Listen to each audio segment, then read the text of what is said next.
नमस्कार बंधुरा welcome to cooking with इच्छे। भरा बरसाय इलिश एकबारो ना खेले मन जेन खराब हो जाए। बांगाली वेट करे थाके एकटू इलिशेर स्वाद पेते। आज आमी एमोनी एकटा इलिशेर रेसिपि आपनादेर साथे शेयर करब जाते शुधुमात्र इलिशेर माथा और कयेकटा कचु दिए आपनी गोटा परिवार के इलिशेर स्वाद दीते पारबेन। तो कचु एखाने कयेकटा नियेछि आर सकलेई जानी कचु माटिर नीचे थाके, ताई भालो करे कचुगुलो धुए निते हबे। जले 2-3 बार भालो करे धुए नेওয়া किन्तु मास्ट। तारपर कचुगुलो आमी एकटा प्रेसार कुकारे भरे निচ্ছি। एर साथे आमी दुटो आलुओ दिए देब और एकटू जल दिए आमी मीडियम फ्लेमे एक सीटी दिए 15 मिनट एटाके स्टैंडिंग टाइमे रखबो। अगर मेरी भाषा आपको समझ में नहीं आ रही है तो देखिए स्क्रीन के राइट साइड सीसी लिखा हुआ है, उसको टच कीजिएगा तो मेरी भाषा आपको समझ में आ जाएगी। If you don't understand my language then please on CC my all recipe have English and Hindi CC and enjoy my recipe in your own language. 15 minute standing टाइमे रखार पर ঠান্ডা হয়ে গেছিল, তখন আমি কচুর খোসা আর আলুর খোসাগুলো ছাড়িয়ে নিচ্ছি।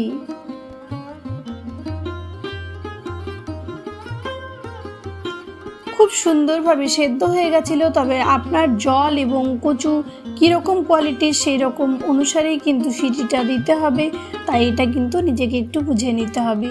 এখন ইলিশ মাছের মধ্যে হলুদ আর নুন পরিমাণ মতন ভালো করে আমি মাখিয়ে নিলাম। কড়াইয়ে সরষের তেল গরম করে নিয়েছি।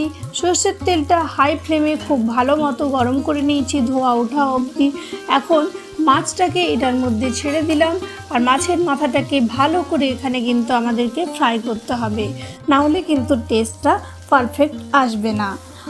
আর আমার আজকের রেসিপি যদি আপনার ভালো লাগে বা কাজে লাগে তাহলে প্লিজ একটা লাইক দিতে ভুলবেন না যেন। कमेंट करे जानाबेन जे रेसिपि केमन लागलो। चैनेले प्रथम दर्शक बंधु होले प्लिज फुल भिडियोटाके वाच करे चैनलटाके सबस्क्राइब करते भूलबेन ना जेन। और पाशे जे नोटिफिकेशन बाटनटा आछे सेटा अवश्यई अले सेट करबेन, ताहले आमार जे कोनो रेसिपि सबचेये प्रथमे पौঁছে যাবে শুধুমাত্র আপনার কাছে। আমি খুব একটা তেল মশলাও কিন্তু রেসিপিটাতে ইউজ করিনি, তাই মাছটাকে একটু একটু করে সময় দিয়ে আমি ফ্রাই করছি। আর মাছটা ফ্রাই হয়ে যাওয়ার পর এটাকে কিন্তু ভেঙে নিতে হবে। এই রেসিপিটা গরম ভাতে জাস্ট অসাধারণ। একদিন অবশ্যই এইভাবে এই রেসিপিটা বানিয়ে দেখতে পারেন, মন ছুঁয়ে যাবে আর এর স্বাদ আপনাকে বারে বারে আকর্ষিত করবে, গ্যারেন্টি দিয়ে বলতে পারি। এখন মাছটা তুলে নেওয়ার পর আমি ওই তেলের মধ্যেই ছোট চামচে 2 চামচ চপড রসুন আর বড় 3টে পেঁয়াজ কুচি করে নিয়েছিলাম সেগুলো দিয়ে দিলাম। ফ্রাই করব এখন পেঁয়াজটাকে গোল্ডেন ব্রাউন হওয়া অবধি। আর হ্যাঁ, পেঁয়াজ কিন্তু কোনো মতেই কম দেওয়া যাবে না এই রেসিপিটাতে। পেঁয়াজ কিন্তু মাস্ট, বেশি করে এই রেসিপিটাতে পেঁয়াজ দিলে তবেই কিন্তু টেস্টটা আরও বেটার হবে। দেখতেই পাচ্ছেন পেঁয়াজটা আমাদের গোল্ডেন ব্রাউন হয়ে এসছে পুরোপুরি। এইরকমই কিন্তু আমাদের পেঁয়াজটা দরকার। তখন আমি দিয়ে দিলাম গ্রেটেড আদা, বড় চামচের 1 চামচ। আপনি আদা বাটা দিলেও হবে। তার সাথে দুটো দেব লঙ্কা, একটা ছোটো সাইজের দিয়ে দিচ্ছি টমেটো।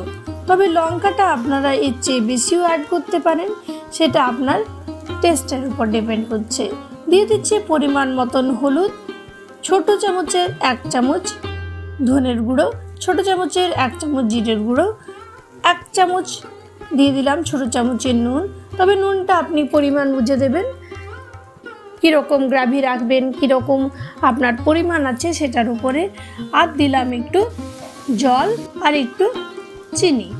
এখন মশলাটা ভালো করে কষিয়ে নেব। জলটা এই জন্যই যে যাতে মশলাটা আমাদের খুব সুন্দরভাবে কষানো হয়ে যায়, কেননা আমি এখানে বেশি তেল ইউজ করিনি, নিচে ধরে যাবে, তাই আমি একটু জল দিয়েছি। জল এখানে 2 চামচের মতো দিয়েছি কম ফ্লেমে। এবার আমি মশলাটা জাস্ট নেড়ে চেড়ে আর দিয়ে দিচ্ছি কচু আর আলু। এখন একটু কম আছে ভালো করে মশলাটা আমি কষাতে থাকবো। তবে খুব একটা কিন্তু মশলাটা কষাতে যাবেন না, কচুগুলো আমাদের অলরেডি সেদ্ধ হয়ে আছে, সেই ক্ষেত্রে কিন্তু কচুগুলো বেশি বেশি করে ভেঙে যাবে। আর আপনি চাইলে কচুগুলো কেটেও কিন্তু এই রেসিপিটা বানাতে পারেন, সেদ্ধ যদি আগে না করতে চান। দেখতেই পাচ্ছেন মশলাটা আমাদের গল্প করতে করতে কষানো হয়ে গেছে। টমেটোগুলো দেখতেই পাচ্ছেন পুরোপুরি নরম হয়ে গেছে, অর্থাৎ আমাদের রেসিপিতে এইবার জল অ্যাড করার সময়।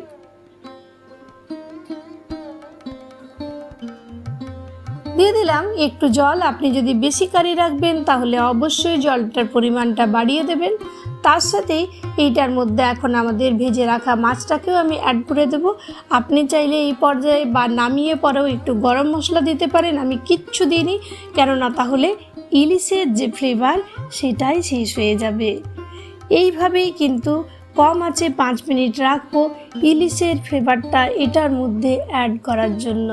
তবেই না পরিবারের সবাইকে একটু ইলিশের মাথা দিয়ে কচু আর ইলিশের রেসিপি উপহার দিতে পারবো।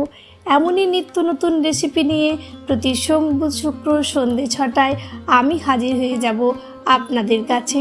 সবাই ভালো থাকবেন, সুস্থ থাকবেন। ধন্যবাদ।